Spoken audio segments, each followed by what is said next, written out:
3. Roll number 3. Present, sir. Present, sir. 4. 5. Present, sir. Roll 5 present. 6. 7. 8. Roll 8. Roll number 9. 10. Yes, sir. Roll 10. 11. Present, sir. Roll 11. 12.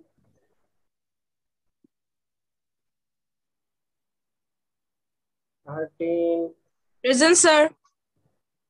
14. 15. Yes, sir. 16. Yes, sir. Roll 16. 17. Yes, sir. 18. 19. 20. Yes. Yes, sir. 21. 22. Yes, sir. 22 present. 23. Yes, sir. 22 present. 24. Yes, sir. 5. Yes, sir. 25.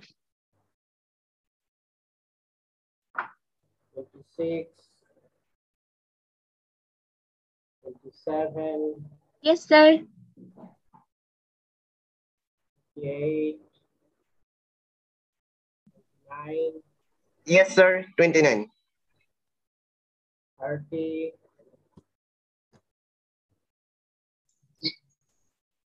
31. Yes, sir. 31. 32.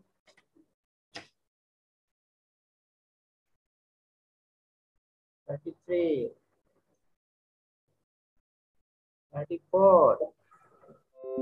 Yes, sir. Roll 34. 35. Yes, sir. 35. 36. 30. Yes, sir. 36. 37. 9. Yes, sir. 29. 38. Present, sir. 38. Sir, roll 38. 9. 39. Yes, sir.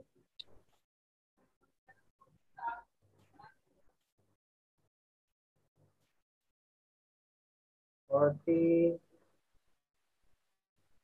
40. Roll 40. Yes, sir. Yes, sir. 41. Yes, sir. 42. Sir, 42 present. 44. Yes, sir. 44, sir. 45. 46. Yes, sir. Sir, 46. 47. Present, sir. 47. 48. 49. Yes, sir. 49 present.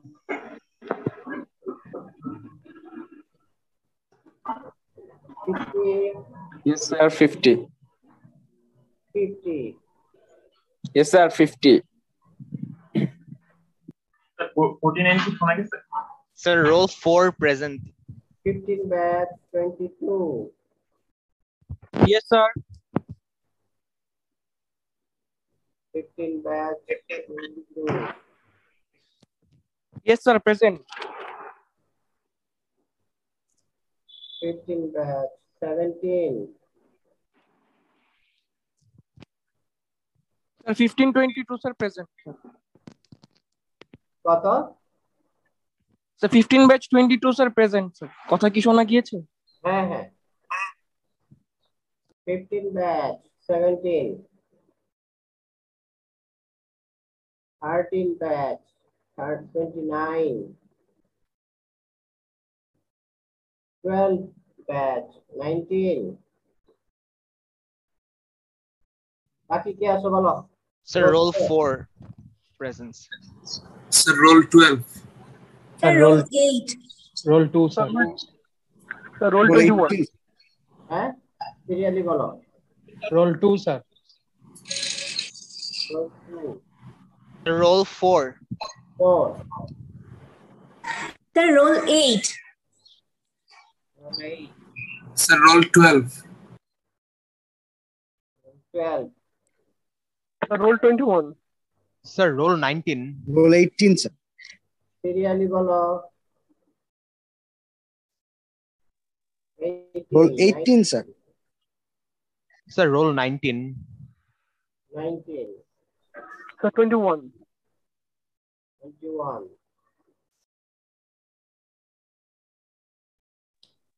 Sir, 37. 37 sir 40 কত?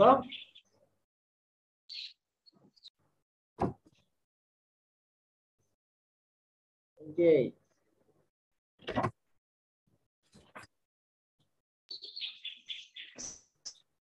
Sir roll 40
গত ক্লাসের কারো সমস্যা আছে? Sir 16 batch 33 roll call miss করেছে। এখন আর হবে না। স্যার রেকর্ড কি অন করা হয়েছে? হ্যাঁ ও রেকর্ড অন করতে হবে।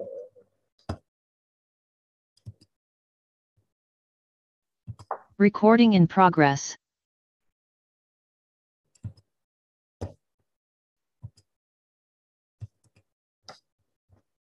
গত ক্লাসের কারো সমস্যা আছে?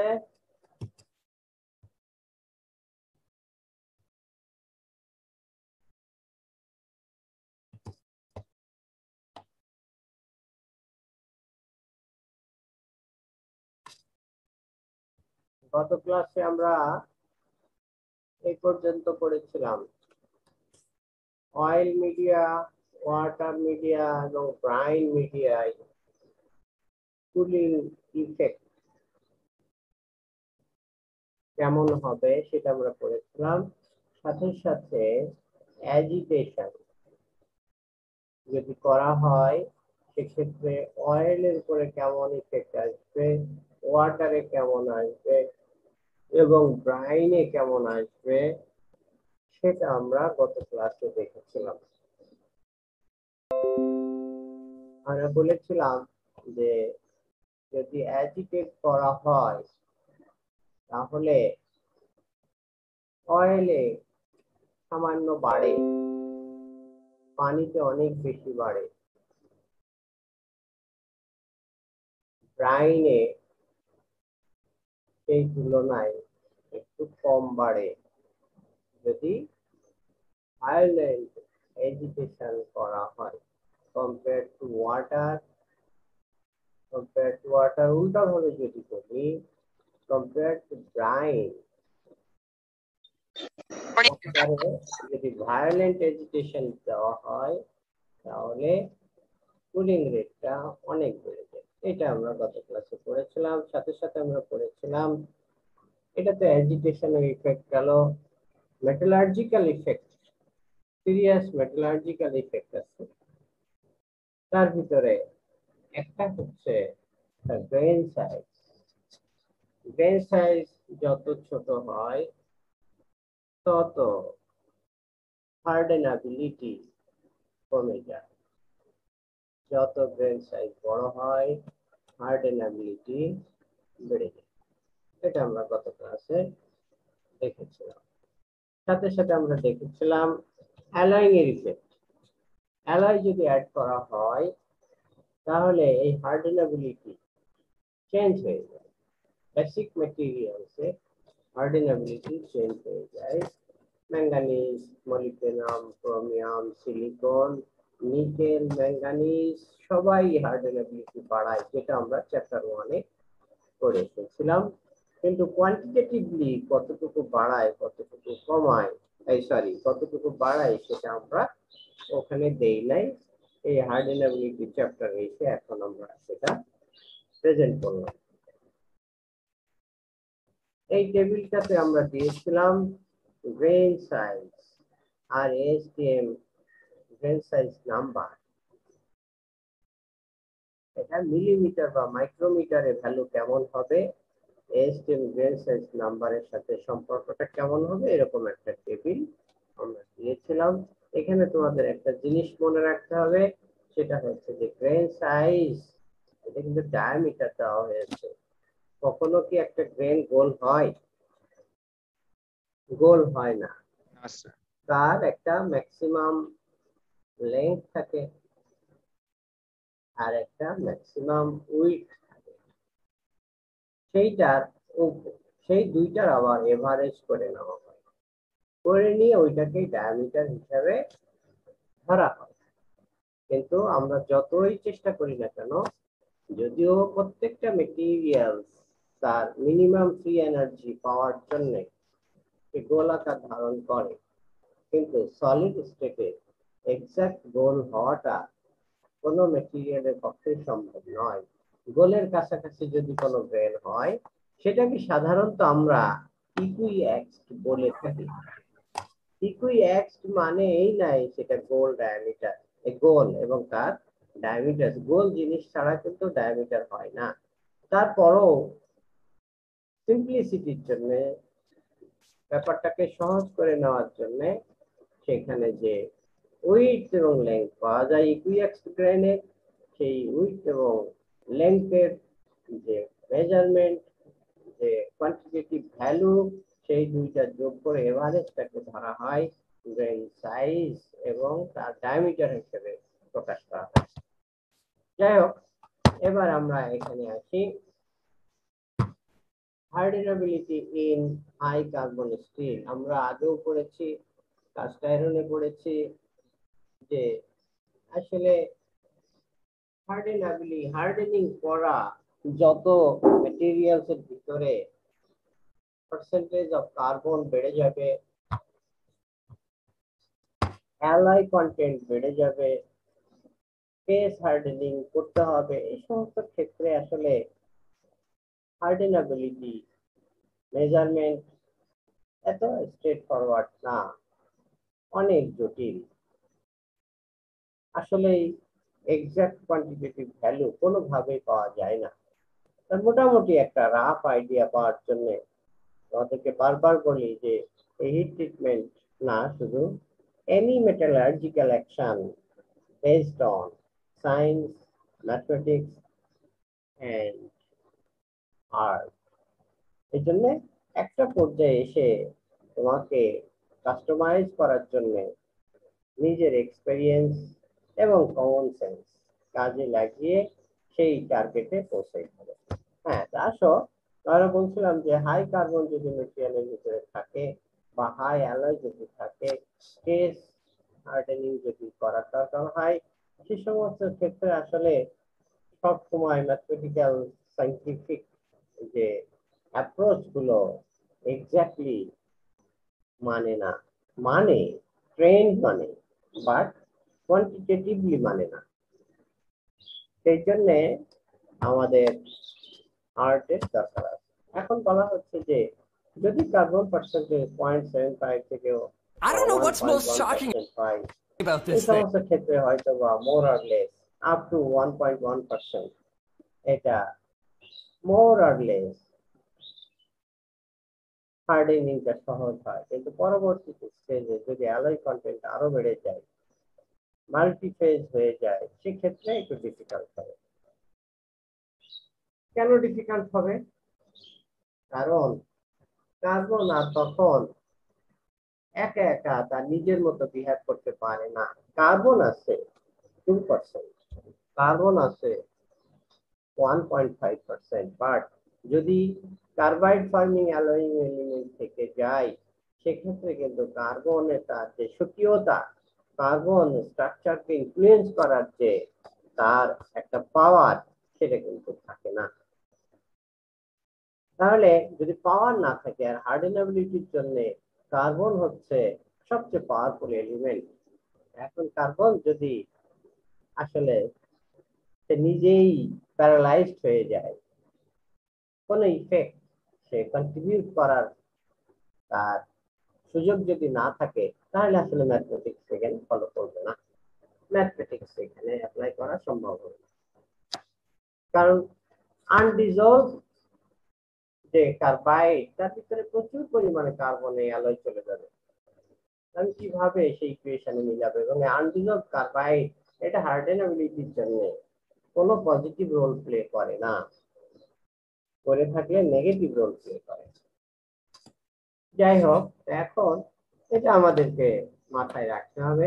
আর যদি অ্যালয়িং এলিমেন্ট এবং কার্বন কন্টেন্টে ফুল আমরা ইফেক্টটা পেতে চাই, তাহলে আমাদের মাথার ভিতরে ওই টার্গেটটা থাকতে হবে যে আমার এই কার্বন এবং অ্যালয়কে ডিসলভ করব এবং মাইক্রোস্ট্রাকচারের ভিতরে হোমোজিনিয়াস করব।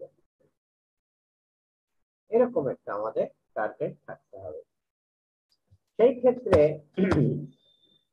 দেখা গেছে যে যদি আমরা স্টেরোডাইজ করি, স্টেরোডাইজ যদি করে নেই, যদি high carbon high alloy steel হয়, সেই ক্ষেত্রে প্রচুর পরিমাণে ব্লকি কার্বাইড থাকবে, প্লেট টাইপের কার্বাইড থাকবে।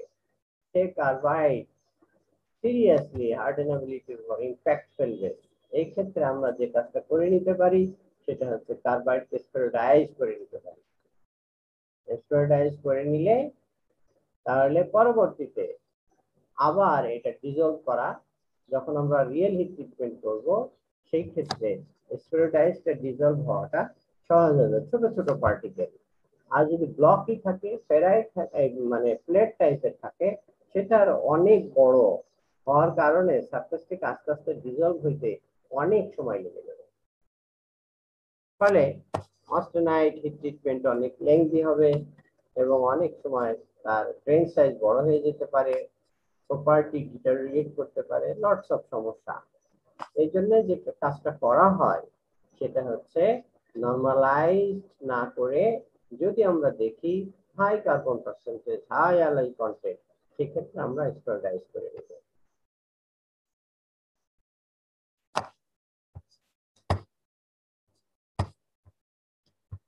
এখন এটাই বললাম যে large carbide difficult to dissolve, try to spheroidise. হ্যাঁ, যদি আমরা এইটা থাকে বা নর্মালাইজড কোন স্টিল যদি থাকে, নর্মালাইজড স্টিলের ভিতরে কিন্তু ব্লকি ফেরাইট, এই সিমেন্টাইট বা কার্বাইড থাকার সম্ভাবনা অনেক বেশি। এই জন্য নর্মালাইজড যদি কোনো স্টিল থাকে, সত্যিকার অর্থে সেটাকে যদি ইউনিফর্ম হার্ডেনিং এর দরকার হয়, হাই কোয়ালিটি প্রোডাক্ট বানানোর দরকার হয়, তাকে আমরা প্রথমত স্টেরোডাইজ করে নেব। এই জন্য এই যে টুল স্টিল গুলোর এত দাম, অনেকগুলো স্টেজে তাকে হার্ডেনিং করা লাগতে পারে। তাহলে আমার energy consumption, skill, man power involvement for long time, সাথে সাথে তোমার equipment range for long time, সবকিছু মিলিয়ে এই হাই কার্বন স্টিলের যে টুল গুলো বানানো হয় বা হাই আয়রন স্টিলের যে টুল গুলো বানানো হয় সেগুলো সাধারণত এক্সপেন্সিভ হয়ে যায়। এখন আমরা দেখি, বলছিলাম যে যদি নরমালাইজড হয়, নরমালাইজড হইলে এক ধরনের কাজ ফলো করবে, দেখতে পাচ্ছ সেটা বাম দিকে মাল্টিপ্লাইং ফ্যাক্টর, এটা হচ্ছে নরমালাইজড স্ট্রাকচারটা কি নরমালাইজ। আর তোমার এই পাশে আছে অ্যানিল, দেখতে পাচ্ছ তার একটু ভিন্ন, একটু ডিফারেন্ট জায়গা থেকে গেছে আর কি। নিকেলের ইফেক্ট এক রকমের পাওয়া যাচ্ছে, ক্রোমিয়ামের ইফেক্ট আরেক রকমের পাওয়া যাচ্ছে, অ্যানিল করলে এক রকমের, নরমালাইজিং করলে আরেক রকমের পার্সেন্টেজ, আর এটা হচ্ছে পার্সেন্টেজ অফ এলিমেন্ট, কত পার্সেন্ট থাকবে এটা।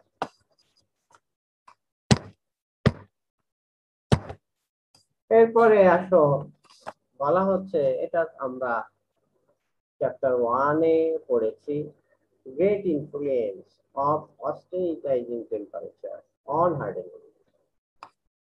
হার্ডেনাবিলিটি আসলে বলছিলাম যে নির্ভর করবে, একটু আগেই বললাম, নির্ভর করবে শুধুমাত্র ওই স্টিলের কেমিক্যাল কম্পোজিশন সেটার উপরে না, কি পরিমাণ কার্বন, একটু আগেই বললাম যে carbon is the main element to impact influence the hardenability of the materials.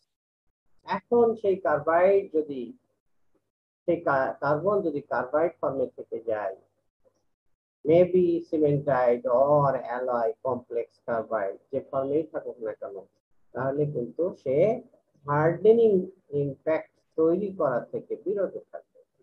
এখন আমি যদি যখন অস্টেনিটাইজিং করব সেই সময় টেম্পারেচার যদি কম হয়, তাহলে স্বাভাবিকভাবেই সবাই আমরা স্বীকার করে নিব যে there is great tendency to remain undissolved cementite or alloy carbide in the austenite matrix. তাই যদি থাকে তাহলে অস্টেনাইটের ভিতরে যতটুকু পরিমাণ কার্বন ডিজলভ হলো, অস্টেনাইটের ভিতরে যতটুকু অ্যালয় ডিজলভ হলো, ততটুকুই কিন্তু তার হার্ডেনিং ইম্প্যাক্ট ওখানে তৈরি হবে। এজন্য বলা হচ্ছে যদি আমরা এই অস্টেনাইট বানানোর জন্য যে টেম্পারেচার এটা একটু বাড়িয়ে দেই তাহলে কি হবে? হ্যাঁ, বাড়িয়ে দিলে আস্তে আস্তে হার্ডেনাবিলিটি বেড়ে যাবে। এখানে সেটাই দেখানো হয়েছে। 4, 5, 6, 7, 8, 9, এটা হচ্ছে তার গ্রেন সাইজ, এটা হচ্ছে টেম্পারেচার 1475 ডিগ্রি। তারপরে এটা 1700 ডিগ্রি, 1600 ডিগ্রি। এই যে টেম্পারেচার যত বেড়ে যাবে হার্ডেনাবিলিটি তত বেড়ে যাবে। এখানে আসতেছে একই জিনিস, যদি ম্যাঙ্গানিজ স্টিল হয় তাহলে ইম্প্যাক্টটা কেমন হবে, যদি ক্রোমিয়াম স্টিল হয় কেমন ইম্প্যাক্ট হবে, সেই জিনিসটা এখানে দেখানো হচ্ছে। সাথে সাথে আরেকটা জিনিস দেওয়া হয়েছে, অস্টেনিটাইজিং টেম্পারেচার 1475, 1525, 1575, 1700, এটা টেম্পারেচারের ইফেক্ট। আমরা দেখতে পাচ্ছি যে টেম্পারেচার একটু বেড়ে গেলে অবশ্যই তার হার্ডেনাবিলিটি মাল্টিপ্লাইং ফ্যাক্টর একটু ইমপ্রুভ হচ্ছে। আর এই এতটুকু ইমপ্রুভমেন্টটা বেসিক্যালি আসতেছে থেকে, সেটা আসতেছে এই মেটেরিয়ালের ভিতরে যে কার্বন সিমেন্টাইট তৈরি করেছিল অথবা অ্যালয় কার্বাইড তৈরি করেছিল, সেই অ্যালয়টা কার্বাইডটা এবং সিমেন্টাইটটা উইথ ইনক্রিজিং টেম্পারেচার পার্সেন্টেজ এটা ডিজলভ হচ্ছে ম্যাট্রিক্সের ভিতরে। সেই হিসাবে ম্যাট্রিক্সের হার্ডেনাবিলিটি বেড়ে যাচ্ছে। আর এটা শুধু এই ম্যাঙ্গানিজের জন্য সত্যি না, এটা ক্রোমিয়ামের জন্য সত্যি, অথবা আদার এনি অ্যালয়িং এলিমেন্ট যদি নাও, আমরা কিন্তু জানি অ্যালয়িং এলিমেন্ট, এনি অ্যালয়িং এলিমেন্ট হার্ডেনাবিলিটি বাড়ায়। এটা অ্যালুমিনিয়ামের জন্য, এটা হচ্ছে সিলিকনের জন্য, এটা নিকেলের জন্য, এখানে আগে দেখাইলাম ম্যাঙ্গানিজের জন্য, এটা হচ্ছে ক্রোমিয়ামের জন্য। এইরকম ডজন ডজন কাজ আছে, এটা শেষ নাই। তাহলে যারা আসলে এটা দেখো আরেকটু জটিল, নিকেলের জন্য, ম্যাঙ্গানিজের জন্য, হ্যাঁ, আসলে যারা এই হিট ট্রিটমেন্টের নিয়ে রিসার্চ করবে, R&D সেকশনে কাজ করবে, এক্সপেন্সিভ টুল স্টিল শুধু না, এক্সপেন্সিভ এনি মেটেরিয়ালস, যেমন মনে করো একটা গাড়ির সাসপেনশন সিস্টেম, 1 টন রডের দাম 60,000 টাকা, আর জাস্ট 50 কেজি টোটাল সাসপেনশন সিস্টেমের দামই হচ্ছে 2 লক্ষ টাকার উপরে। তাহলে দেখা যাচ্ছে যে আমরা আসলে মেটেরিয়ালস এর ভিতরে ভ্যালু অ্যাড করতে পারি কিভাবে? হিট ট্রিটমেন্ট করে তার ফাংশনাল প্রপার্টি বাড়িয়ে দিয়ে আমরা তার প্রাইসটা বাড়িয়ে দিতে পারি, আমরা ভ্যালু অ্যাড করতে পারি। এই জন্যই দেখবা যে জার্মানের মতো দেশ, তুমি যদি অর্ডার দাও যে ভাই আমারে 5 লক্ষ টন বিলেট দাও, আমি রড বানাবো, জার্মান কখনো তোমাকে 5 লক্ষ টন রড বানানোর বিলেট তোমার কাছে বিক্রি করবে না। তুমি ইন্ডিয়ার কাছে যাও, বলো যে আমি 5 লক্ষ টন স্টিল দাও, বিলেট দাও, আমি রড বানাবো, সে কিন্তু সাথে সাথে বলে টাকা পাঠাও, এলসি খুলো, সাথে সাথে দিয়ে দিবে। তুমি চাইনার কাছে বলো, সাথে সাথে দিয়ে দিবে। তুমি জার্মানের কাছে বললে তোমাকে দিবে না, জাপানের কাছে যদি বলো জাপান দিবে না, ইংল্যান্ডের কাছে বলো দিবে না। কারণ এই 50 লক্ষ টন যে বা 5 লক্ষ টন যে স্টিল বিলেট, এইটারে তারা স্পেয়ার পার্টস বানিয়ে, টুলস বানিয়ে, আদার্স জিনিস বানিয়ে সেখান থেকে তারা maybe up to 100 times more income সে করে নেবে। তাহলে আমি কেন বিলেট বিক্রি করব? বিলেট বিক্রি তারা করবে না, ভ্যালু অ্যাড করবে, টেকনোলজি কে অ্যাপ্লাই করে, তাদের এক্সপেরিয়েন্স কে তার সাথে ব্লেন্ড করে more and more product, expensive product বানাবে। এবং সেই কেন এক্সপেন্সিভ প্রোডাক্ট বানাবে? দেখো আমরা কথা বলতেছি যে জিরো এমিশনের কথা, আমরা কথা বলতেছি যে জিরো এনভায়রনমেন্ট পলিউশনের কথা, গ্রিন হাউস গ্যাস জিরো লেভেলে নিয়ে আসা, এরকম একটা এনভায়রনমেন্টাল এখন স্লোগান কিন্তু চলতেছে। এখন তুমি মনে করো একটা এনভায়রনমেন্ট, তোমরা জানো সবাই হয়তো 449-এ পড়েছো যে 1 টন রড বানাইতে, 1 টন স্টিল, লিকুইড স্টিল যদি তুমি বানাইতে যাও, সেই 1 টন লিকুইড স্টিল থেকে 1 টনের উপরে বেশি ওয়েস্ট মেটেরিয়াল তৈরি হয়। Maybe carbon dioxide, carbon monoxide, sulphur dioxide এবং নানান রকমের গ্যাং মেটেরিয়াল, স্ল্যাগ, টোটালটাই কিন্তু ওয়েস্ট মেটেরিয়াল, এগুলো তৈরি হয়। কিছু সরাসরি বাতাসের ভিতরে ঢুকে যায়, কিছু আমাদের এনভায়রনমেন্টের সারফেসের উপরে ডাম্প করা হয়। এই যে একটা অবস্থা, এখন যদি আমি এখান থেকে এই যে 1 টন স্টিল, আমি লিকুইড স্টিল বানালাম, 1 টনের উপরে খারাপ জিনিস বাতাসের ভিতরে ঢুকে গেল, 1 টনের উপরে যদি বেশি জিনিস বাতাসের ভিতরে ঢুকে যায়, তাহলে এই বাতাসটা ক্লিন করতে হলে আমার টাকা লাগবে। সেই বাতাসটা ক্লিন করতে যদি আমার টাকা লাগে 60,000 টাকা, আমি স্টিল বানাইলাম, বিক্রি করলাম 60,000 টাকায়, আমার র মেটেরিয়ালস কেনার পয়সা প্রয়োজন আছে, আমার এটা মেল্টিং এনার্জি কনজাম্পশন আছে, আমার ম্যান পাওয়ারের স্যালারির ব্যাপার আছে, ইন্ডাস্ট্রিয়াল যত ইকুইপমেন্ট এবং ল্যান্ড ব্যবহার করা হয়েছে সেটা রেন্ট এবং ডেপ্রিসিয়েশন কস্টিং আছে, অ্যাকাউন্টিং এ তোমরা করে থাকবে। তো এই যে লটস অফ অ্যাক্টিভিটিস, তাহলে আমি 60,000 টাকা দিয়ে যদি এনভায়রনমেন্ট ক্লিন করতে আমার 60,000 টাকা লাগে, তাহলে আমার ওই ইন্ডাস্ট্রি তো বন্ধ করে দিতে হবে। হ্যাঁ, বন্ধ করে ছাড়া কোনো উপায় নাই। আর এই জন্যই এই ধরনের ইন্ডাস্ট্রি অনুন্নত দেশ ছাড়া, যে সমস্ত দেশের এনভায়রনমেন্ট নিয়ে কেউ কিছু চিন্তা করে না, এনভায়রনমেন্টের কারণে hundreds of thousands of people মারা গেলেও কিছু যায় আসে না। তোমরা 2018-19 সালের ডেটা দেখবা, যদি সার্চ দাও দেখবা ইন্ডিয়াতে প্রায় 12 লক্ষ মানুষ 18 এবং 19 সালে শুধুমাত্র অ্যাজমার কারণে মারা গেছে, বিকজ অফ এনভায়রনমেন্ট পলিউশন। এবং বাংলাদেশের কথা চিন্তা করো, বাংলাদেশের ঢাকা শহরের যেখানে এদেশের 10 ভাগের 1 ভাগ মানুষ বাস করে ঢাকা শহরে টোটাল পপুলেশনের, সেই ঢাকা শহরের বাতাস হচ্ছে পৃথিবীর যে কোনো দেশের রাজধানীর তুলনায় খারাপ। শুধু খারাপই না, এই বাতাসে তোমার যে টক্সিক এলিমেন্ট আছে, যেটা একজন সুস্থ মানুষ সহ্য করতে পারে, ম্যাক্সিমাম সহ্য ক্ষমতার চেয়েও 4 থেকে 5 গুণ বেশি পলিউটেড এয়ার হচ্ছে ঢাকা শহরে।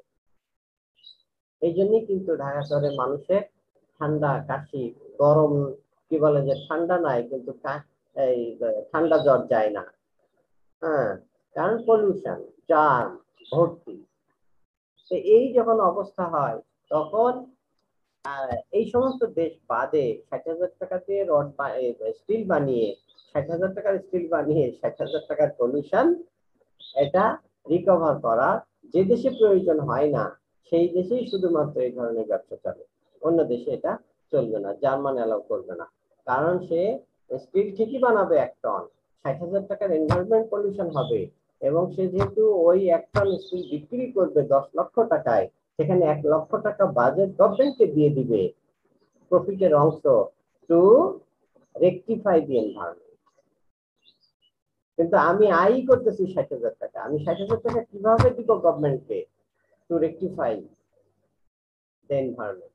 এই জন্য এনভায়রনমেন্ট পলিউশন তার গতিতেই চলে যাচ্ছে, মানে কোনো রকমের কমানোর সুযোগ বা ইনিশিয়েটিভ আমাদের দেশে নাই। আর এই কারণে কি হচ্ছে, অগণিত thousands of people every year, thousands না মানে hundreds of thousands of people every ইয়ারে বিকজ অফ এনভায়রনমেন্ট পলিউশনের কারণে সে মারা যাচ্ছে।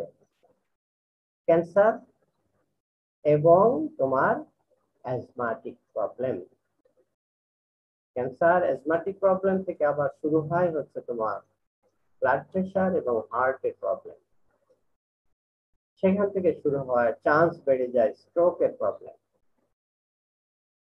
স্ট্রোকের সম্ভাবনা বেড়ে যায়। তো এইভাবে একটার সাথে কিন্তু আরেকটা রিলেটেড, এনভায়রনমেন্ট পলিউশন।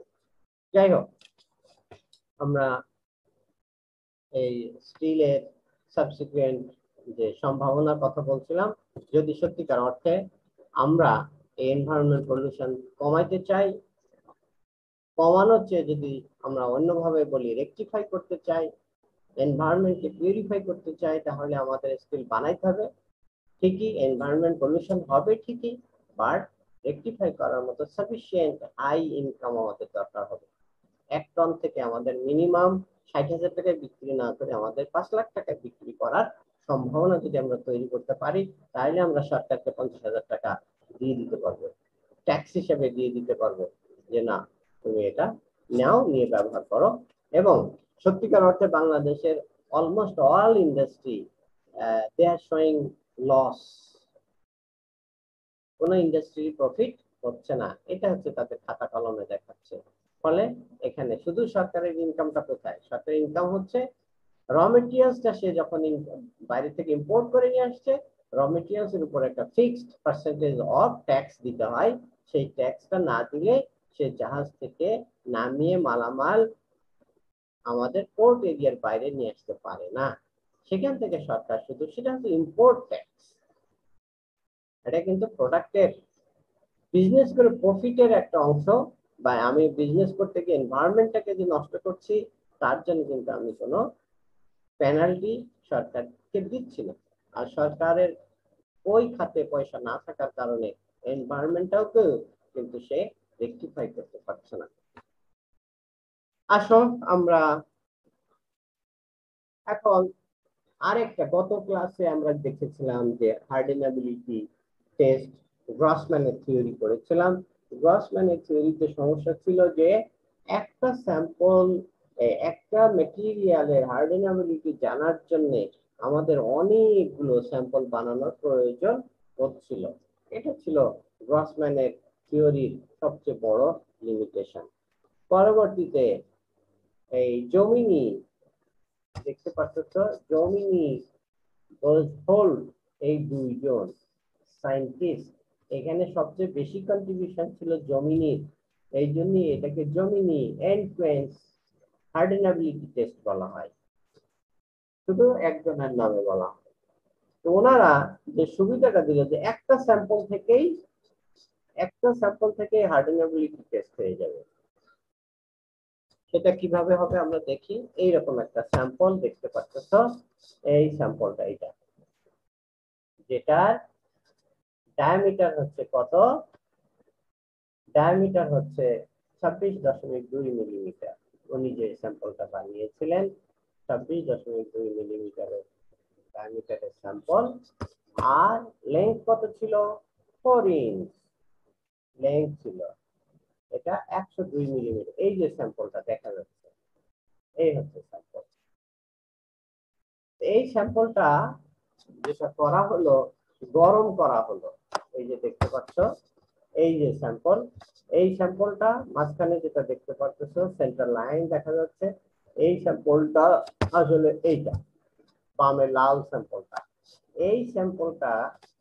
এই স্যাম্পলটাকে গরম করা হয়, অস্টেনাইট বানানো হয় হাই টেম্পারেচারে। হিট ট্রিটমেন্টে যা যা তোমার স্টেপ সব ফলো করা হয়, ফলো করে অস্টেনাইট বানিয়ে তারপরে যেটা করা হয় অটোমেটিক সিস্টেম টেস্ট যে অ্যাপারেটাস। এই স্যাম্পলটা আসলে এরকম খালি থাকে না, এই স্যাম্পলটা এখানে লক করা থাকে, এখানেই লক করা থাকে, এখানেই সে হিটেড হয়। হিটেড হওয়ার পরে পরবর্তীতে নিচ থেকে ওয়াটার ফ্লো করা হয় একটা সার্টেন টেম্পারেচারে, সার্টেন প্রেসারে। এখানে ওয়াটার ফ্লো করা হয়। এই যে বামে দেখতে পাচ্ছ ওয়াটার ফ্লো কোথায় করা হয়, বটম সারফেসে করা হয়। ফলে যে ঘটনাটা ঘটে, বটম সারফেসে যদি আমরা ফ্লো করি, সবচেয়ে বেশি কুলিং রেট হবে কোথায়, এই বটম সারফেসে, এই জায়গায় সবচেয়ে বেশি কুলিং রেট। তাহলে যেখানে সবচেয়ে বেশি কুলিং রেট, সেখানে সবচেয়ে মার্টেনসাইট তৈরি হওয়ার সম্ভাবনা বেড়ে যাবে। আর উপরে আস্তে আস্তে যদি যেতে থাকি, তাহলে কুলিং রেট আস্তে আস্তে কমে যাবে এবং মার্টেনসাইটের পার্সেন্টেজ ভিন্ন হবে। ফলে এই মুখে যদি মার্টেনসাইট 100 হয়, একটু দূরে হবে মার্টেনসাইট আরেক রকম, এখানে হবে আরেক রকম, এখানে হবে আরেক রকম, এখানে হবে আরেক রকমের, এখানে হবে আরেক রকমের, এক এক জায়গায় এক এক রকমের মার্টেনসাইট তৈরি হবে। তারপর যখন কোয়েন্স করে ফেলবো, কোয়েন্স করার পরে এই যে দেখতেছো সারফেসটা গ্রাইন্ডিং করা হবে একটা পাশ কতটুকু দেখতে, 0.45 millimetre below the surface, 0.5 up to 0.45 millimetre material surface থেকে গ্রাইন্ডিং করে আস্তে আস্তে ফেলে দেওয়া হবে। ফেলে দেওয়ার উদ্দেশ্য হচ্ছে সারফেসটাকে একটু ফ্ল্যাট করে নেওয়া। ফ্ল্যাট করলে হার্ডনেস মাপতে সুবিধা হয়, এররের পার্সেন্টেজ কমে যায়, এটাই উদ্দেশ্য। নাইলে কিন্তু এখানেও হার্ডনেস আমরা মাপতে পারতাম, কিন্তু গোল জিনিসের হার্ডনেস মাপতে গেলে অনেক সময় স্লিপ করে, অনেক সময় ঠিক মতো জায়গায় পড়ে না, আবার কারেকশন ফ্যাক্টর লাগে, লটস অফ ঝামেলা আছে। এই জন্য অ্যাকুরেসির জন্য এই সারফেস থেকে 0.45 মিলিমিটার ম্যাটেরিয়াল ফেলে দেওয়া হয়, দিয়ে এটাকে সুন্দর করে পলিশ করা হয় এবং ফ্ল্যাট করে নেওয়া হয়। এরপরে হার্ডনেস মাপা হলো, যেটা আমি বলেছিলাম যে প্রথম সবচেয়ে নিচেই ফ্লোর পরিমাণ, কুলিং রেট সবচেয়ে বেশি, এই কারণে এখানে মার্টেনসাইটের পরিমাণ বেশি। মার্টেনসাইটের পরিমাণ বেশি হওয়া মানেই হার্ডনেস বেশি। এই জন্য দেখো ইনডেন্ট একইভাবে টেস্ট করেছি, এই জায়গার ইনডেন্টটার সাইজ একটু বড় ছোট, তারপরে আরেকটু বড়, তারপরে আরেকটু বড়, এরপর আরো বড় হয়ে আস্তে আস্তে বড় হয়ে যাচ্ছে, আমরা এদিকে যেতে যাচ্ছি। তাহলে দেখা যাচ্ছে যে একটা স্যাম্পল থেকেই আমরা কি পরিমাণ মানে কোন জায়গায় কি কুলিং এর জন্য কিরকম হার্ডনেস আসবে সেটা কিন্তু আমরা পেয়ে যাচ্ছি, যেটা গ্রসম্যানের থিওরিতে বা টেস্ট যে প্রসিডিউরে এটা সম্ভব হচ্ছিল না। তার জন্য বিভিন্ন ডায়ামিটারের আমরা স্যাম্পল বানিয়েছিলাম, 40, 50, 60, 70, 80, 90, 100 এরকম বিভিন্ন ডায়ামিটারের স্যাম্পল বানিয়ে তাকে আমরা প্লেস করেছিলাম এবং দেখেছিলাম যে সেন্টারে পর্যন্ত কোন স্যাম্পলে 50% মার্টেনসাইট তৈরি হলো, সেটাই হচ্ছে তার সেই ডেপথটা কে যদি আমি রেডিয়াস ধরে যদি একটা সার্কেল আঁকি, সেই সার্কেলের যে ডায়ামিটার পেয়েছিলাম সেটাই ছিল ওই ম্যাটেরিয়ালসের হচ্ছে আইডিয়াল ডায়ামিটার অফ হার্ডেনাবিলিটি। আর এখানে আমরা একটা স্যাম্পল পেয়ে যাব। এই যে হার্ডনেস প্রোফাইল এখন আমি বের করে ফেললাম। যে হার্ডনেস পেয়েছি এটা ইনডেন্ট দেখে বোঝা যাচ্ছে যে নিচে সবচেয়ে বেশি সারফেস। এই একইভাবে আমরা এটা যদি হার্ডনেস ভ্যালুটা প্লট করি তাহলে এরকম একটা পাবো। এটাকে বলা হয় হার্ডনেস প্রোফাইল। এটা আমরা এখন পেয়ে যাব। Distance from queens to end, এটা হচ্ছে 0 মানে একদম বটম, তারপরে 25, 50, 75 মিলিমিটার এরকম এই প্রোফাইল আমরা পেয়ে যাচ্ছি। তাহলে একটা স্যাম্পল ব্যবহার করে আমরা হার্ডনেসের প্রোফাইল, হার্ডনেসের ডেটা পেয়ে যাব। এটাই হচ্ছে এই গ্রসম্যানের থিওরি। এখন গ্রসম্যানের থিওরিতে উনি বলতেছে যে যদি আমার কেমিক্যাল কম্পোজিশন জানা থাকে,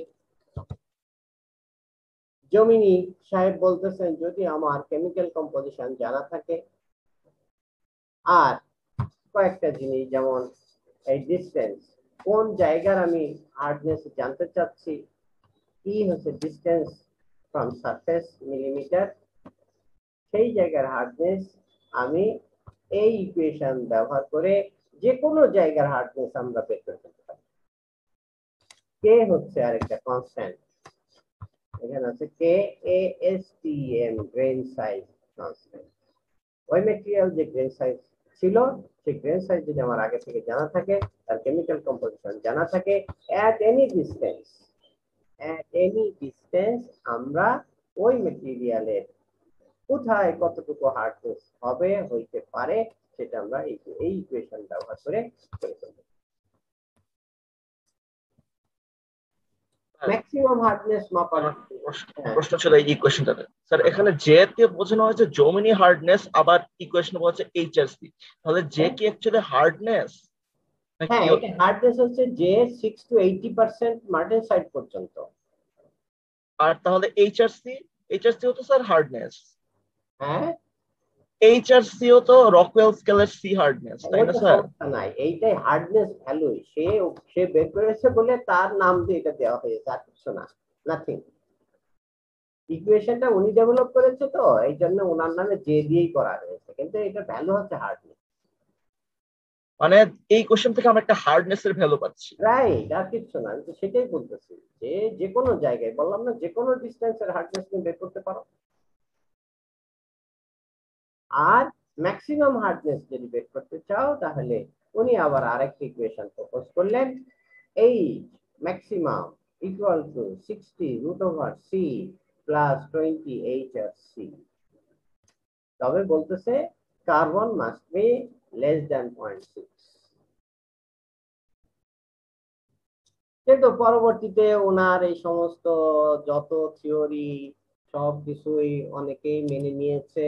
মেনে নেওয়ার পরেও তারা যখন ল্যাবে বসে R&D করতে গেছেন দেখেছেন যে এই যে 6 to 80 এই জিনিসটা আসলে সবসময় সত্যি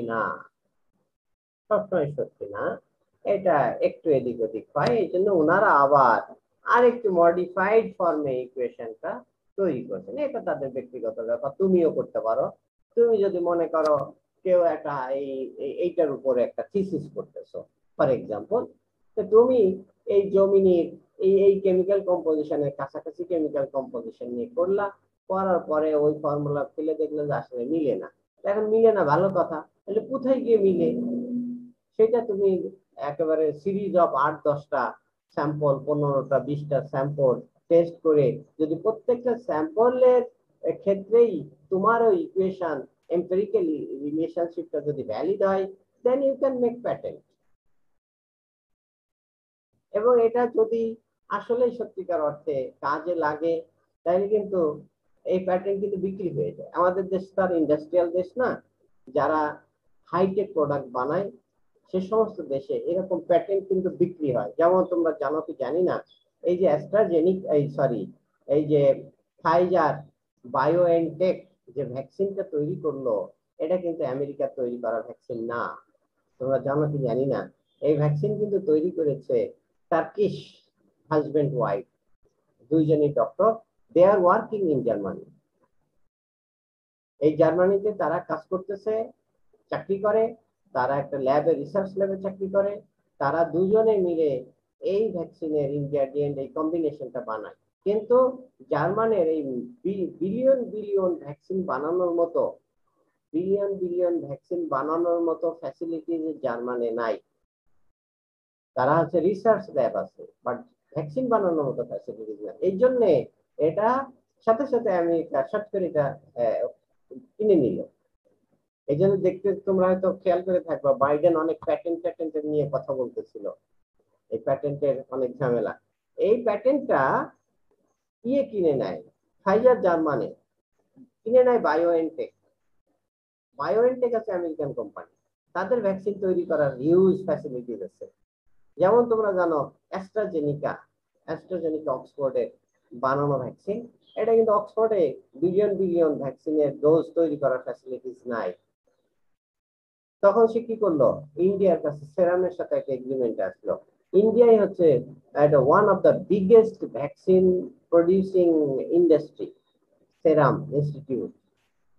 তার সাথে একটা এগ্রিমেন্ট আসলো যে এত ডোজ বানাবো, আমাকে এত টাকা দিবা।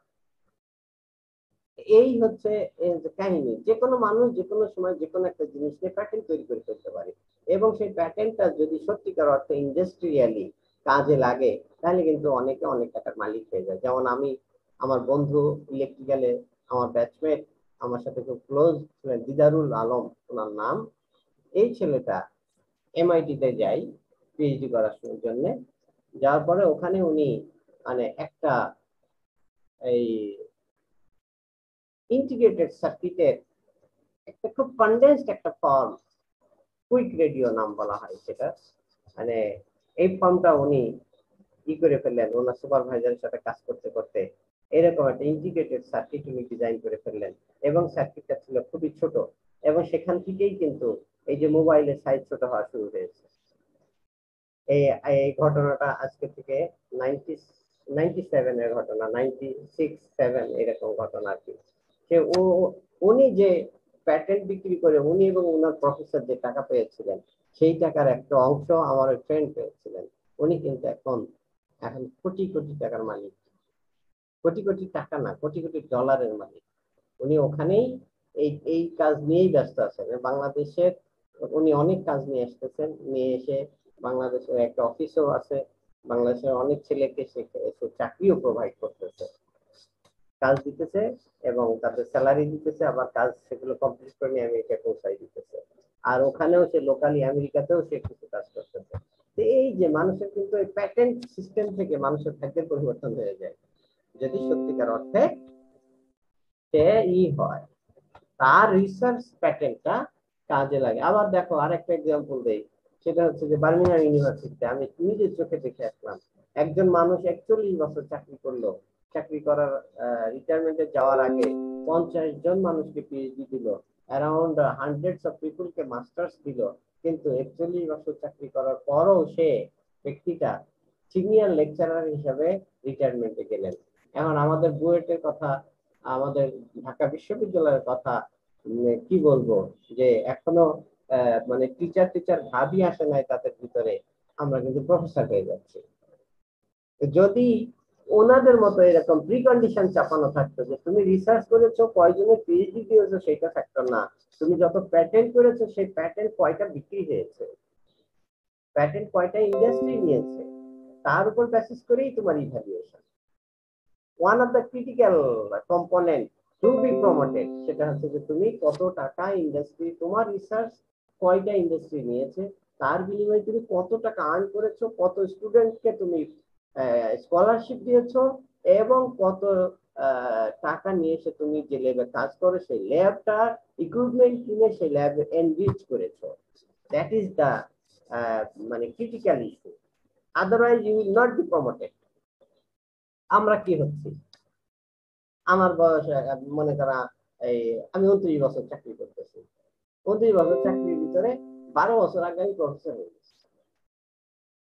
চিন্তা করতে পারো, সেই 12 বছর আগে আমি যদি তার পাশে দাঁড়াই, আমার লজ্জা লাগবে না যে ওই লোকটা লেকচারার, আমি কিন্তু প্রফেসর? এখান থেকে বোঝা যায় যে বাংলাদেশের এডুকেশন সিস্টেম কেমন এবং ব্রিটিশ এডুকেশন সিস্টেম কেমন। এখান থেকে বোঝা, প্রত্যেকটা ধাপে ধাপে অ্যাকাউন্টেবিলিটি এডুকেশন সিস্টেম নেই, otherwise you will not be promoted. আর আমরা ঠিকই প্রফেসর হয়ে যাচ্ছি, আন্ডার গ্রাজুয়েটে টিচার আমি পড়াচ্ছি, আমার মাস্টার্স ডিগ্রি নাই, আমার পিএইচডি ডিগ্রি নাই, আমি পড়িয়ে যাচ্ছি দিনের পর দিন, আমি মাস্টার্স লেভেলে পড়াচ্ছি, অথচ আমার পিএইচডি ডিগ্রি নাই। এখানে বোঝা যায় যে আসলে এডুকেশন সিস্টেম কিরকম এবং সেখান থেকে ছাত্ররা কি শিখতেছে, কতটুকু জানতেছে। যাই হোক, এবার আসো এই যে আমাদের হার্ডেনেবিলিটি ডাটা, জমিনি হার্ডেনেবিলিটি যে টেস্ট করা হলো সেইটার ডেটা আমরা কিভাবে ব্যবহার করব, এটা আগেই আমরা শিখেছি, আগেই জেনেছি, সব কঠিন কিছু না। এটা ডায়ামিটার অফ দ্য বার, এটা equivalent distance from the কোয়েন্স surface. তোমরা আরেকটা জিনিস এখানে খেয়াল করবা, যখন কোয়েন্স করা হয় তখন সবচেয়ে বেশি কিন্তু সারফেসে হার্ডনেস হয়, 3/4 রেডিয়াসে আর একটু কম হার্ডনেস, হাফ রেডিয়াসে আর একটু কম, সেন্টারে আরো কম, এইভাবে আস্তে আস্তে হার্ডনেস কমতে থাকে সেন্টার পর্যন্ত। তারপরে উল্টা ভাবে আবার সেন্টার থেকে কি হয়, সেন্টার থেকে যদি আরো সামনের দিকে যায় তখন কিন্তু হাফ রেডিয়াস হয়, আরো সামনে গেলে কোয়ার্টার রেডিয়াস হয়, আরো সামনে গেলে সারফেসে, আবার ঘুরে ফিরে এদিকেই চলে আসে। এইরকম তুমি কোন জায়গায় কত হার্ডনেস চাচ্ছ এটা যদি তোমার আগে থেকে জানা থাকে, সেটা কত দেখতে হবে, তুমি এই যে কার্ভগুলো দেওয়া আছে এই কার্ভ প্লাস তোমার এক্সপেরিয়েন্স, এগুলোকে কাজে লাগিয়ে তুমি তোমার পার্টিকুলার একটা কম্পোনেন্টকে ডিজাইন করে ফেলতে পারো। জিনিস কঠিন কিছু না। তারপরে আসতে স্যার, হ্যাঁ কিন্তু স্যার এর আগের চার্ট বলতে এই লেখাগুলোর সামনে জাস্ট ওই দুটো চার্ট রাখুন, লেখাগুলো সরান স্যার। এই চার্টগুলোতে, এই চার্টটাতে একদিকে আছে বারের ডায়ামিটার, অন্যদিকে আছে ডিসটেন্স অফ কোয়েনজেন্ট। এটা কি একটা জিওমেট্রিক প্যারামিটারের মতোই হয়ে যাচ্ছে? এখানে কি স্যার হার্ডনেস কি আদৌ নোট করা হচ্ছে? ডায়ামিটার অফ দ্য বার, তুমি মনে করো একটা ডায়ামিটারের বার নিয়ে টেস্ট করেছো, সেই ডায়ামিটারের বারে তুমি একটা সার্টেন ডেপথে একটা হার্ডনেস চাচ্ছ, সেই হার্ডনেসটা কোথায় হইতে পারে, কত দূরে হইতে পারে, বা ওই হার্ডনেসটা পাওয়ার জন্য আমার কি রেটে কুল করতে হবে, অথবা ওই হার্ডনেসটা পাওয়া লটস অফ এখানে প্যারামিটার এসে যেতে পারে। ওই হার্ডনেসটা পাওয়ার জন্য আমি কেমিক্যাল কম্পোজিশন কিভাবে চেঞ্জ করতে পারি, অথবা ওই হার্ডনেসটা পাওয়ার জন্য আমি কুলিং রেট কিভাবে চেঞ্জ করতে পারি। এই লটস, এটা হচ্ছে রিলেশনশিপ, যে কোনো একটা ডায়ামিটারের বারে সারফেসের হার্ডনেস যদি 75 হয়, তার 3/4 দূরে কতটুকু হবে। হ্যাঁ, এই যে এটা কিন্তু স্যার এখানে তো হার্ডনেসের কোনো ডাটাই নেই, একটা এক্সিসে বারের ডায়ামিটার অফ দা বার, হ্যাঁ diameter of the bar surface, তারপরে হচ্ছে তোমার equivalent distance from the quenchant, এই যে এটা হচ্ছে ডায়ামিটার, এটা হচ্ছে ডায়ামিটার, আর equivalent distance from the quenchant এটা কি, এটা জমিনির সেই ডাটা, এটা কিন্তু সেই এটা কিন্তু ডায়ামিটার না, এটা হচ্ছে যে এন্ডে পানি দেওয়া হলো সেই এন্ড থেকে খাড়া উপরের দিকে যাইতে থাকবা। তুমি টেস্ট করেছো কি জমিনি, তাই না? Yes sir. তুমি টেস্ট করেছো জমিনি, তো পেয়েছো জমিনির এক এন্ড থেকে উপরের দিকে ডাটা, সেই এক এন্ড থেকে উপরের ডাটাকে তুমি কিভাবে ডায়ামিটারে কনভার্ট করবা, বুঝা গেছে? মানে স্যার আমি একটা এন্ড থেকে উপরে উঠতে থাকবো, সেখানে একটা হার্ডনেস এর ভেরিয়েশন হবে। আবার আমি যখন জমিনির সেন্টারের যে সাইডেও diameter, যাব হ্যাঁ তখনও জমিনির যে ডায়ামিটার diameter ভেরিয়েশন হবে। একটা ফিক্সড ডায়ামিটার ছিল, তাই না? জমিনির স্যাম্পলের ডায়ামিটারটা ফিক্স ছিল। জি স্যার। এখন আমরা সেটাকে কুলিং রেট কন্ট্রোল করে এক এক জায়গায় এক এক হার্ডনেস করলাম। ভালো কথা। তাহলে ওই জমিনির ডেটাটাকে আমি রিয়েল লাইফে ট্রান্সফার কিভাবে করবো? আমাদের স্যাম্পল ভেরিয়েবল ডায়ামিটারের হয়, তাহলে কি আবার আমি নতুন স্যাম্পল বানিয়ে আবার জমিনি টেস্ট করবো? না, তাহলে তো সেই গ্রসম্যানের মতোই হয়ে গেল। স্যার অ্যাপ্লিকেশনটা কিভাবে হচ্ছে একটু যদি বোঝাতেন। হ্যাঁ, তাহলে স্যার অ্যাপ্লিকেশনটা কিভাবে হচ্ছে, মানে ওই ডায়ামিটারটাকে ডাটাটাকে আমি কিভাবে রিয়েল লাইফে অ্যাপ্লাই করছি এই চার্ট থেকে একটু মনে করো হুম এটার ডিসটেন্স হচ্ছে 4 মিলিমিটার জি ফর এক্সাম্পল। কোথার ডিসটেন্স? জমিনি। জি স্যার। জমিনির 4 ডিসটেন্সে যে হার্ডনেস পেয়েছো, এই 4 মিলিমিটার ডিসটেন্সে একটা হার্ডনেস পেয়েছো না? জি স্যার, একটা হার্ডনেস পাওয়া গেছে। হার্ডনেসটা পাবা এটা সেন্টারে এখানে, সেই হার্ডনেস এই যে সেন্টারে এখানে পাবা, তারপরে তুমি এই হাফ সার্কেলে এখানে পাবা, তারপরে এইভাবে এইভাবে সব চেঞ্জ হয়ে যাবে, চেঞ্জ হয়ে যাবে, বিভিন্ন জায়গায় বিভিন্ন রকম হার্ডনেস হবে। তার মানে স্যার এখন 4n ডিসটেন্স যে হার্ডনেস পেয়েছি সেটার জন্য আমি সেন্টার ডাটা পেলাম, হ্যাঁ সেটা চলে এলো স্যার, সেটা চলে এলো ধরুন স্যার 30 তে। তাহলে কি আমি বলতে পারবো যে আমি যদি একটা 30 ডায়ামিটার বার নেই, তাহলে সেটা সেন্টার হার্ডনেস হবে ঠিক তত, যেটা হার্ডনেস ছিল হচ্ছে জমিনের 4 ডিস্টেন্স যে কোয়েন্সিডেন্ট হচ্ছে হার্ডনেস ওই হার্ডনেসের সমান। একইভাবে আমি 3/4 একইভাবে বলতে পারবো, একইভাবে আমি বলতে পারবো যে 3/4 রেডিয়াসের যদি ভ্যালু হয় ধরুন 60, তাহলে আমি বলতে পারবো জমি থেকে 4 ডিস্টেন্সে যে হার্ডনেস ছিল এই 60 ডায়ামিটারে ঠিক সেই একই হার্ডনেস পাওয়া যাবে 3/4 রেডিয়াসে। হ্যাঁ, এখন মনে করো যে 4 এর ইকুইভ্যালেন্ট একটা হার্ডনেস আছে, তো আছে না? জি স্যার। এইটা যদি তুমি মনে করো এই যে এইরকম 3/4 ডায়ামিটার যদি হয়, তাহলে তোমার এইটা হচ্ছে ডায়ামিটার, এটা 50 ডায়ামিটার। যদি 3/4 ওই ইকুইভ্যালেন্ট হার্ডনেস চাও, যদি তুমি মনে করো হাফ রেডিয়াসের হার্ডনেসটা চাও, তাহলে আর হচ্ছে ওই হার্ডনেসটাই চাও, তাহলে কিন্তু ডায়ামিটার কমাইতে হবে, প্রোডাক্টের ডায়ামিটার কমাইতে হবে। বুঝতে পারছো? যত ডায়ামিটার কমাই দিবা, সারফেস থেকে ডিসটেন্স কি হবে ভিতরে, ওই ডিসটেন্সটা যত আমি ডায়ামিটার কমিয়ে দেবো ততই ভেতরে সারফেস আরো হার্ড হতে থাকবে। হার্ডনেস তো ফিক্সড, ওটা বাদ দাও। আর হার্ডনেস যদি ফিক্সড হয় তাহলে ডায়ামিটার কমতে থাকবে, যেটা কমাইলে তাহলে ইকুইভ্যালেন্ট হার্ডনেস পাবা, ঠিক না? স্যার এখন কিছুটা বুঝতে পারলাম, এখন আমি নিজে যদি কাগজে কলমে একটু হিসাব করি তাহলে হয়তো আরো সেটা বুঝে নিও। আর এইটা হচ্ছে যে এই জিনিসটা দেখো, এটা কোয়েনসড ইন ওয়াটারের জন্য, এখানে লেখা আছে কোয়েনসড ইন ওয়াটারের জন্য, আর এটা কোয়েনসড ইন অয়েলের জন্য একই জিনিস। যদি কোয়েন্স মিডিয়া ভিন্ন হয় তাহলে কেমন হবে সেই জিনিসটা এখানে দেওয়া হয়েছে। এইটা আবার মনে করো আরেকটা প্যারামিটার আসতেছে, যদি তুমি কোয়েন্সড কন্ডিশনে নাও, অ্যাজ কোয়েন্সড কন্ডিশনে কেমন হবে, আর হচ্ছে তোমার এই টেম্পারিং করলে কেমন হবে। আমরা কি শিখেছিলাম? টেম্পারিং করলে কি হয়? টেম্পারিং করলে হার্ডনেস কমে যায়। হ্যাঁ, এখন যদি তুমি মনে করো এই হার্ডনেস 45 হার্ডনেসটা তোমার দরকার, 45 হার্ডনেস দরকার, তুমি টেম্পারিং করবা।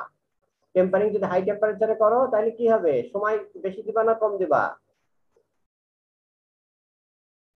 আমার যদি একই হার্ডনেস ফাইনালি চাই, তাহলে আমার স্টার্টিং হার্ডনেসটা বেশি হতে হবে। তাহলে অপশন হচ্ছে যে দুইটা, একটা হচ্ছে যে অ্যালয় কন্টেন্ট চেঞ্জ করে দিবা, যাতে টেম্পারিং করার আগে অ্যাজ কোয়েন্স কন্ডিশনে যাতে অনেক বেশি হার্ডনেস থাকে, সেটা হচ্ছে অ্যালয় কন্টেন্ট এবং কার্বন কন্টেন্ট চেঞ্জ করে দিবা। তাহলে ওই যা তোমার টার্গেট তার চেয়ে বেশি হার্ডনেস পেয়ে গেলা, ঠিক আছে কিনা? এরপরে যদি টেম্পারিং করো, টেম্পারিং ছাড়া আসলে প্রোডাক্ট ব্যবহার করা ঠিক না। বুঝতে পেরেছো?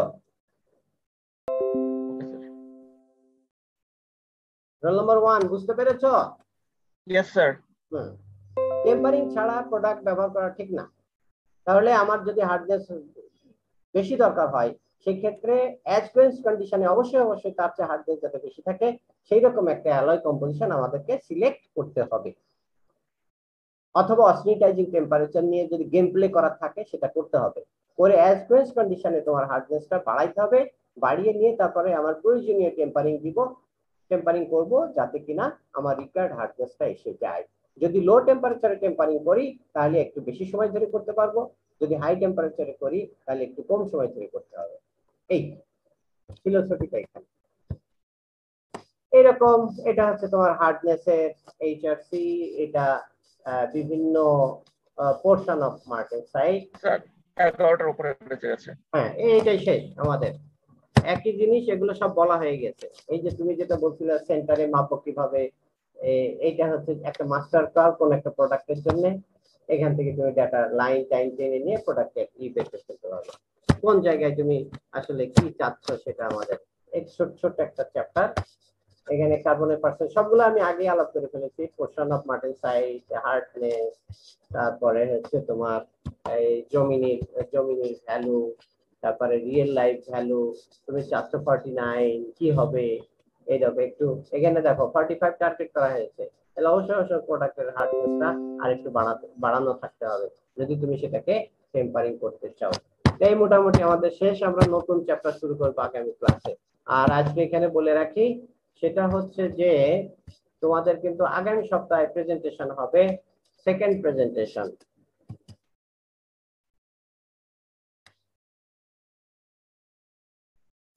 স্যার আমাদের স্যার এই সপ্তাহে কোনো ক্লাস টেস্ট ছিল না তো স্যার, নেক্সট সপ্তাহে অনেকগুলো এই সপ্তাহে কোনো ক্লাস টেস্ট না হবে না তো? মানে মানে স্যার অন্য সাবজেক্টে আর কি স্যার, অনেকগুলো ক্লাস টেস্ট পাইল আপ হয়েছে তো আমরা স্যার নেক্সট সপ্তাহে পরের সপ্তাহে দেই। আমাদের স্যার অনেক সময় আছে, মানে 3টা শেষ করার, আরো 2টা শেষ করার প্রেজেন্টেশন। না, তোমার পাইল আপ কোন সপ্তাহে পাইল আপ? কোনটা স্যার? কোন সপ্তাহে পাইল আপ তোমাদের? স্যার নেক্সট সপ্তাহে পাইল আপ আর কি। নেক্সট সপ্তাহে স্যার। এই সপ্তাহে না স্যার, আগামী সপ্তাহে। আচ্ছা, আর আমি ডেটটা কবে দিয়েছি? স্যার আপনি বলছেন আগামী সপ্তাহের প্রথম দিন, মানে না আমি কবে দিয়েছি ডেটটা? স্যার কিসের, মানে প্রেজেন্টেশনের? হ্যাঁ স্যার আগামী সপ্তাহে বলুন। কবে দিয়েছি ডেটটা? আজকে দিয়েছি না 2 মাস আগে দিয়েছি? জি স্যার। কবে দিয়েছি মনে আছে? যখন করোনার ক্লোজ হয়ে গেল তোমাদের বারবার বলেছি যে যখনই ক্লাস শুরু হোক না কেন ফার্স্ট উইকে কোনো প্রেজেন্টেশন হবে না, ফার্স্ট উইকে হবে ক্লাস, সেকেন্ড উইকে হবে প্রেজেন্টেশন। মনে আছে? রিমেম্বার করতে পারো? জি স্যার। তাহলে ভুল তো তোমরা করেছো, আমি তার ভুল করি নাই। ঠিক আছে, তারপরে নেক্সট উইকে নিব না, পরের উইকে এই ধরনের জিনিস আর করবা না। Thank you sir. কারণ আমার সব মনে থাকে, বুঝছো? তোমরা কি করতেছো না করতেছো সব আমার মনে থাকে। আমি দিয়েছি সব টিচারের আগে ডেট দিয়েছি, তোমরা ভুল করেছো, এটা তো আমার কোনো ভুলের খেসারত না। তারপরে যেহেতু বলতেছো ওকে, কিন্তু আর কখনো এটা চেঞ্জ করা হবে না। তাহলে আমরা আগামী সপ্তাহে ঠিক আছে? জি sir, thank you sir. Recording